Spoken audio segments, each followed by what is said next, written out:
Hola a todos. Bueno, mi intención de hoy es dar una introducción general a la clasificación de las obligaciones. Vamos a pasar a un PowerPoint bastante extenso que implica un cuadro clasificatorio, una enumeración de clases de obligaciones que va a contener todo el punteo que contiene el programa y vamos a tratar de ver en dos partes esta unidad 8, tratando de tocar los temas más importantes, más que nada, o los temas más complejos de entender, complementando todo con el libro, con el PowerPoint, con los trabajos que vamos a ir subiendo al aula virtual. En el comienzo de esta unidad 8, nosotros tenemos, bueno, que ha cambiado un tanto el sistema de clasificación. Históricamente, la clasificación de obligaciones combinaba lo que era el Código Civil con las clasificaciones doctrinarias, cada uno con el enfoque metodológico, como nosotros tenemos el propio. El nuevo código ha modificado, por un lado ya no dice como el artículo 495 anterior, cuando arrancaba el instituto obligacional, que decía las obligaciones pueden ser de dar, hacer o no hacer, y después desarrollaba el instituto.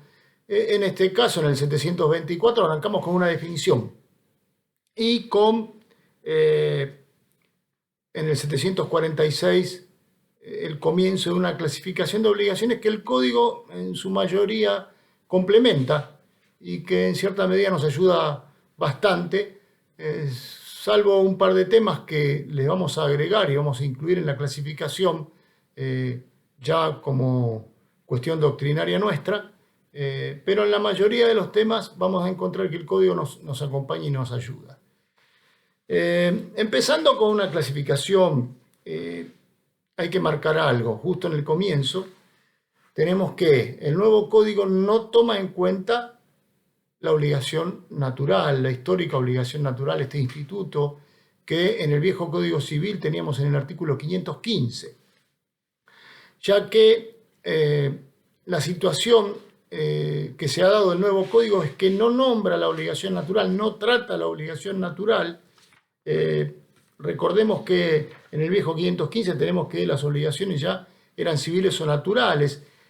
Nos explayaba cuáles eran las obligaciones naturales, la más importante de todas, la que nacía como civil y luego caía la acción que la acompañaba por prescripción y persistía como obligación natural. Ahora tenemos que en el artículo 728 el código incorpora un nuevo instituto, el deber moral.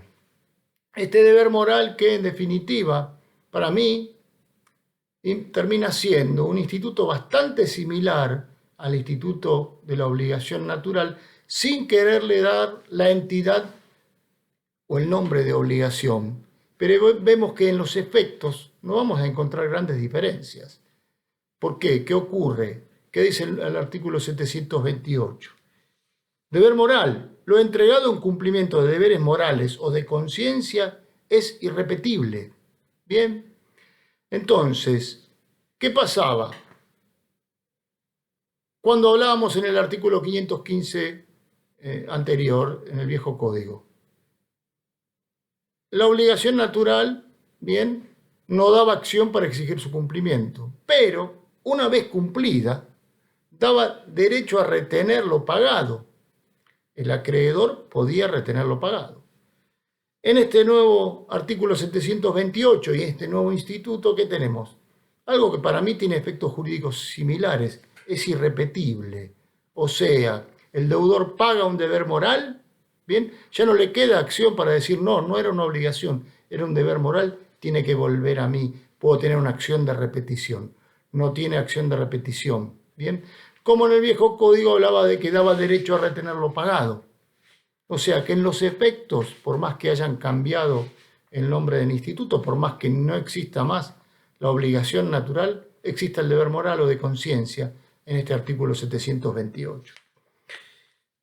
Nosotros siguiendo el programa y siguiendo la clasificación, justamente siguiendo al viejo 495, ¿qué nos queda o qué viene? Nuestra primera clasificación que hemos hecho a partir de lo que consideramos doctrinariamente en la cátedra, según el grado de determinación de la prestación, obligaciones de dar, hacer o no hacer. De mucha importancia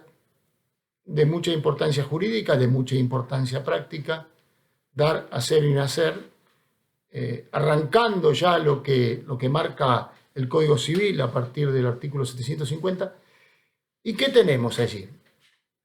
Obligaciones de dar cosas ciertas, obligaciones de género y obligaciones de dar dinero, por un lado, dentro de las obligaciones de dar.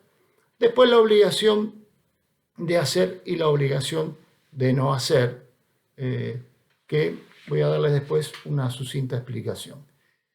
En la obligación de dar cosas ciertas, veremos que podemos dar cosas ciertas para constituir derechos reales, ¿bien? Y veremos que tenemos lo que el Código llama obligación de dar cosas ciertas para restituir, obligaciones para restituir, ¿bien? Que la tenemos en el artículo 759.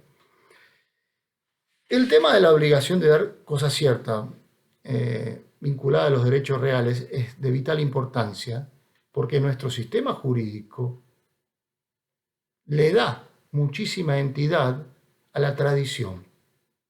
Bien, la tradición es determinante a la hora de constituir derechos reales. Verán después cuando vean derechos reales y algo tenemos explayado nosotros en nuestro libro, que el tema de la tradición y el sistema argentino hace que, bueno, en aquellas situación de obligaciones de dar cosas ciertas, en la cual hablamos de inmueble, el inmueble como bien registrable implica que a la hora de constituir derechos reales vamos a tener tradición más registro. Bien, siendo en nuestro sistema, verán ustedes más adelante, de vital importancia la tradición, y siendo el registro un sistema de publicidad, emulando en algunas cosas al derecho español, pero es muy importante en nuestro sistema jurídico, en nuestra historia jurídica, la tradición y el registro. Bien, lo mismo va a ocurrir en los bienes muebles registrables, como puede ser un automóvil, que vamos a también tener la tradición más registro, como sistema de publicidad. Veremos después la importancia, y verán después en la carrera la importancia del registro como sistema publicitario, en el cual si uno quiere saber de quién es determinada propiedad, determinada casa, para hablar en términos bien vulgares, uno acude al registro y puede averiguar la titularidad de un bien. ¿Está? En lo que es la obligación para restituir, nos vamos a quedar con lo que dice el Código, el artículo 759 al 761, y después tenemos las obligaciones de género. En las obligaciones de género, ¿qué vamos a encontrar? Que son obligaciones que de entrada se definen por su especie y calidad, pero que después necesitamos la individualización. Y aquí hay una regla y un juego de lo que es el género y especie. Género, hablemos de cosas que tienen características generales comunes, y una especie, una característica particular dentro de ese género. Ahora bien, género animal, por ejemplo, especie perro. Ahora, dentro de esa especie perro también puede ser un género perro y la especie puede ser ovejero alemán. ¿Bien? Entonces, hay un juego de esta situación de género y especie, que a su vez es género y es especie, hasta ir hacia lo más chiquito. Esta tiene como característica que vamos a encontrarle un paso más en el cual habitualmente se va a dar la discusión y que seguramente puede llegar a estar en forma convencional de quién elige la cosa. ¿Por qué?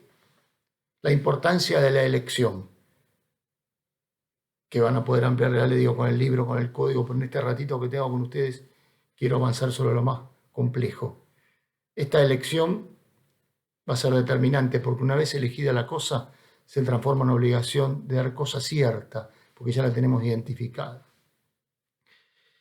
Me voy a dedicar en una clase aparte, en un video aparte, lo que es la obligación de dar dinero por la importancia dentro del sistema jurídico y dentro del sistema económico. En la obligación de hacer y no hacer, que arranca con la obligación de hacer por un lado y la obligación de no hacer por el otro, que arranca a partir del artículo 773, es de vital importancia entender que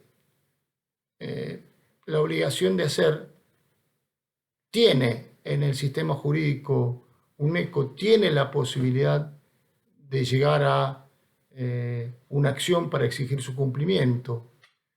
Podemos llegar a la ejecución forzada como ocurre con una obligación de dar. Sí, podemos llegar, pero vamos a tener un límite, que es la fuerza física sobre la persona. Bien. En la obligación de no ser, más difícil de encontrar, pero vamos a encontrar muchas dentro del sistema, como puede ser la obligación de no hacer que tiene el locador en no turbar en la tenencia al locatario en un contrato de locación, por ejemplo. Bien. Bueno, lo dejo acá por este ratito, este pantallazo general, esta primera parte. Vamos a ver toda la unidad 8 y la unidad 9 y vamos a seguir con obligación de dar dinero aparte y algunos otros puntos que me parecen determinantes dentro de la unidad 8.